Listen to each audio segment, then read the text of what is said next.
नमस्कार, शाम के 7 बज चुके हैं। एबीपी न्यूज पर आप सभी का स्वागत है। आपके साथ मैं हूं चित्रा त्रिपाठी। आज अयोध्या से लाइव 2019 कौन जीतेगा में आज हम तमाम खबरें आपको दिखाएंगे, लेकिन अयोध्या में इस वक्त मेरी मौजूदगी इसलिए है क्योंकि कल सुप्रीम कोर्ट में डेली बेसिस पर अयोध्या मामले की सुनवाई शुरू होने जा रही है। इस वक्त अयोध्या में रामगढ़ी, आपको बता दें हनुमानगढ़ी में हमारी मौजूदगी है और यहां से रामलला की दूरी तकरीबन 1 किलोमीटर की है, जहां पर रामलला इस वक्त विराजमान है। तमाम लोग यहां हनुमानगढ़ी में आते हैं और खासतौर से राजनेता, क्योंकि ये सिर्फ ना आस्था के केंद्र है बल्कि इससे कहीं ज्यादा आगे बढ़कर ताकत भी देता है राजनेताओं को, और यही वजह है कि आस्था और ताकत पाने के लिए राजनेता यहां पर आते हैं हनुमान जी के दर्शन करने के लिए। फिलहाल यहां से हम आपको लाइव कवरेज दिखाने जा रहे हैं और साथ ही आपको बताएंगे कि आज क्या कुछ हुआ है पूरे दिन राजनीतिक गलियारों में। लेकिन उसके पहले आज के सवाल की हम बात कर लेते हैं। आज संसद में प्रधानमंत्री नरेंद्र मोदी की ओर से कांग्रेस पार्टी पर जो करारा वार किया गया है, क्या उसके जरिए उन्होंने 2019 की नींव रख दी है? ये आज का हमारा सवाल है। इस पर आप अपनी राय #2019 कौन जीतेगा के जरिए हम तक पहुंचाएं। आपकी राय को फेसबुक, ट्विटर के जरिए जैसे भी आप हम तक भेजते हैं, उसको इसी बुलेटिन में देश के सामने हम जरूर दिखाएंगे आपके नाम के साथ। तो आप अपनी राय हम तक जरूर पहुंचाएं। फिलहाल आगे बढ़ते हुए अब हनुमानगढ़ी से बात हम कर लेते हैं प्रधानमंत्री नरेंद्र मोदी की। पीएम बनने के बाद अयोध्या अब तक नरेंद्र मोदी नहीं आए हैं, लेकिन आपको बता दें आज संसद में जिस तरह का भाषण नरेंद्र मोदी की ओर से दिया गया है, कहा यह जा रहा है कि 2019 की नींव इस भाषण के जरिए प्रधानमंत्री ने रखने की कोशिश की है। नरेंद्र मोदी जिन्होंने 2014 में 44 सीटों पर कांग्रेस को समेट दिया था, एक बार फिर से आज संसद में कांग्रेस पर करारा वार करते हुए नेहरू युग से लेकर राहुल युग तक की उन्होंने बात की। देश के बंटवारे से लेकर राज्यों के बंटवारे को लेकर सीधे तौर पर कांग्रेस पार्टी को ठहराया है जिम्मेदार। पार्लियामेंट तक आप ही का झंडा फहर रहा था, लेकिन आपने पूरा समय एक परिवार के गीत गाने में खपा दिया। एक ही परिवार को देश याद रखे, सारी शक्ति उसी में लगाई। 15 कांग्रेस कमेटियां, उसमें से 12 कांग्रेस कमेटियों ने सरदार वल्लभ भाई पटेल को चुना था, पंडित नेहरू को बिठा दिया गया। अगर देश के पहले प्रधानमंत्री सरदार वल्लभ भाई पटेल होते तो मेरा कश्मीर का यह हिस्सा आज पाकिस्तान के पास न होता। आपने मां भारती के टुकड़े कर दिए। एक दिन ऐसा नहीं जाता है कि आपके उस पाप की सजा 125 करोड़ हिंदुस्तानी न भुगत। अरे आपने ऐसी ऐसी विधवाओं को पेंशन दिया है जो बेटी का जन्म नहीं हुआ वो कागज पे विधवा हो जाती है, सालों तक पेंशन जाता है, पैसे जाते हैं और मलाई खाने वाले बिचौलिए मलाई। ये एनपीए आपका पाप, जो पैसे बढ़ रहे हैं वो उस समय के आपके पाप का ब्याज है। मनमोहन सिंह जी देश के प्रधानमंत्री, कैबिनेट ने निर्णय किया और आपकी पार्टी के एक पदाधिकारी कैबिनेट के निर्णय को प्रेस के सामने टुकड़े कर दे। प्रधानमंत्री नरेंद्र मोदी के तेवरों के तीर का निशाना केवल एक शख्स, एक परिवार और एक पार्टी थी। संसद में शोर होता रहा, लेकिन वो मौका ही क्या जिसका फायदा पीएम मोदी ना उठा लें। सियासी पिच पर गेंद अच्छी हो या खराब, बाउंड्री के बाहर पहुंचाने की कला पीएम मोदी को अच्छी तरह आती है। कीच और रन वाली राजनीति चल रही है। कीचड़ फेंको और भाग जाओ, कीचड़ फेंको और भाग जाओ। जितना कीचड़ उछालोगे कमल उतना ही ज्यादा खिलने वाला। हिट एंड रन वाली राजनीति कर रही है कांग्रेस पार्टी, तीखा वार सीधे कांग्रेस पर। फिलहाल अयोध्या से लाइव आप इस वक्त देख रहे हैं 2019 कौन जीतेगा, और अब जरा यहां का मिजाज हम आपको दिखाने की कोशिश करते हैं हनुमानगढ़ी पर। यहां पर हमारी मौजूदगी और देखिए यहां पर बहुत सारी मिठाइयों की दुकानें, खासतौर से यहां पर हनुमान जी को भोग लगाने के लिए लड्डू बनाए जाते हैं, जैसा कि इस वक्त आप देख पा रहे हैं। लेकिन सियासत का 2019 का लड्डू कौन चखेगा, उसको लेकर राजनीतिक दलों ने अभी से अपनी तैयारियां शुरू कर दी हैं। फिलहाल आपको आगे बढ़ते हुए अब हम बताते हैं, आज प्रधानमंत्री नरेंद्र मोदी की ओर से जिस तरह से कांग्रेस पर वार किया गया है, कांग्रेस की नीतियों को लेकर भी उन्होंने कई सवाल गिनाए और साथ ही ये बताया कि मोदी सरकार बनने के बाद किस तरह से देश आगे बढ़ रहा है।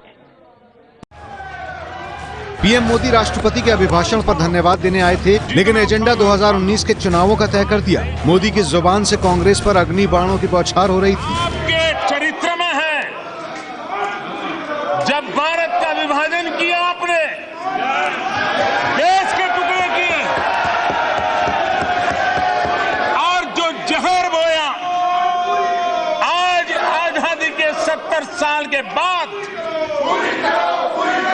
एक दिन ऐसा नहीं जाता है कि आपके उस पाप की सजा 125 करोड़ हिंदुस्तानी न भुगत। कांग्रेस के अध्यक्ष राहुल गांधी ने भी माना कि पीएम ने मौके पर चौका मार दिया है। आज 1 घंटे से ज्यादा बोले, राजनीतिक भाषण किया, कैंपेन स्पीच करी। हर बार भाषण होता है कांग्रेस पार्टी के बारे में, कांग्रेस पार्टी के नेताओं के बारे में। मोदी आज संसद में हिसाब किताब के मूड में उतरे थे। कल मल्लिकार्जुन खड़गे की शायरी का जवाब भी उसी शायरी से पलटवार करके दे दिया। दुश्मनी जम के करो, दुश्मनी जम के करो, लेकिन एक गुंजाइश रहे, जब कभी हम दोस्त हो जाए तो शर्मिंदा न हो।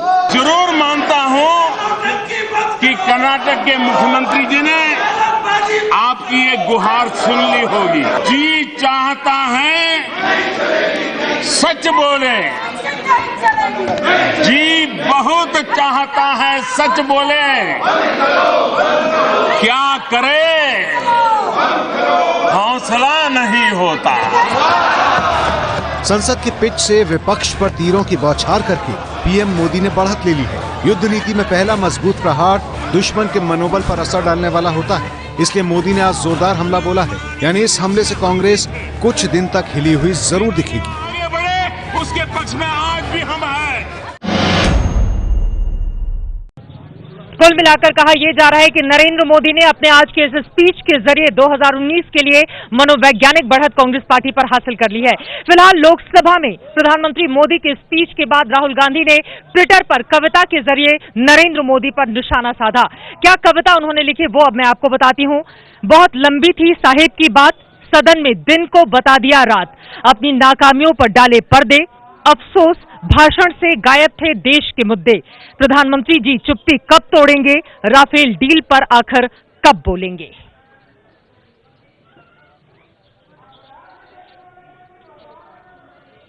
तो ये राहुल गांधी का ट्वीट जिसके जरिए उन्होंने नरेंद्र मोदी पर निशाना साधा। फिलहाल राज्यसभा में प्रधानमंत्री नरेंद्र मोदी की ओर से जब आधार को लेकर अपनी बातें रखी जा रही थी, उसी दौरान कांग्रेस पार्टी के राज्यसभा सांसद रेणुका चौधरी जोर से हंसी, जिस पर नरेंद्र मोदी ने चुटकी भी ली। ये वीडियो वायरल हो रहा है और लगातार सुर्खियां भी बटोर रहा है। आधार का बीज यहां है,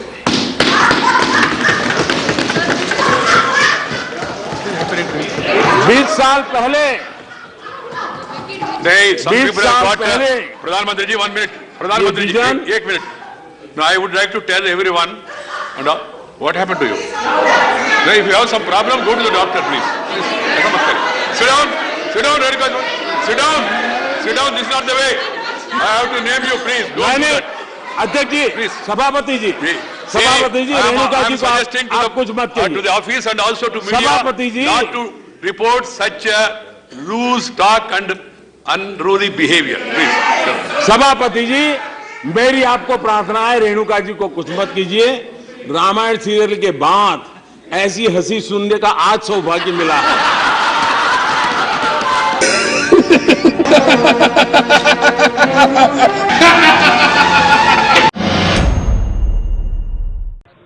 प्रधानमंत्री नरेंद्र मोदी ने जो टिप्पणी की है, ये वीडियो लगातार वायरल हो रहा है। फिलहाल आज प्रधानमंत्री की रेणुका चौधरी पर की गई इस टिप्पणी के बाद संजय सिंह ने ट्विटर के जरिए नरेंद्र मोदी पर निशाना साधा है। ट्विटर पर उन्होंने क्या लिखा अब आपको बताते हैं।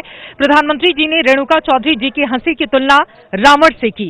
अत्यंत दुर्भाग्यपूर्ण है कि देश के सर्वोच्च सदन में हमारे प्रधान सेवक एक महिला पर ऐसी टिप्पणी करते हैं। ये बातें संजय सिंह जो कि राज्यसभा सांसद हैं आम आदमी पार्टी के, उनकी ओर से कही गई हैं।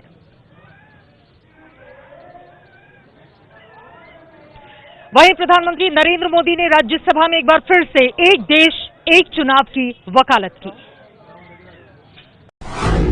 एक चुनाव आया, पूरा हुआ कि दूसरे की तैयारी हो जाती है, दूसरा पूरा हो तीसरा, और उसका दबाव केंद्र सरकार पर, राज्य सरकारों पर रहता है। हम भली भांति जानते हैं 2009 में करीब करीब 1000 करोड़ खर्चा हुआ लोकसभा के चुनाव में। 2014 में ये करीब करीब 4000 करोड़ पहुंचा, 1000 से 4000। इतना ही नहीं, 2014 के बाद जो असेंबली के चुनाव हुए उसमें अब तक करीब करीब 3000 करोड़ खर्चा हुआ।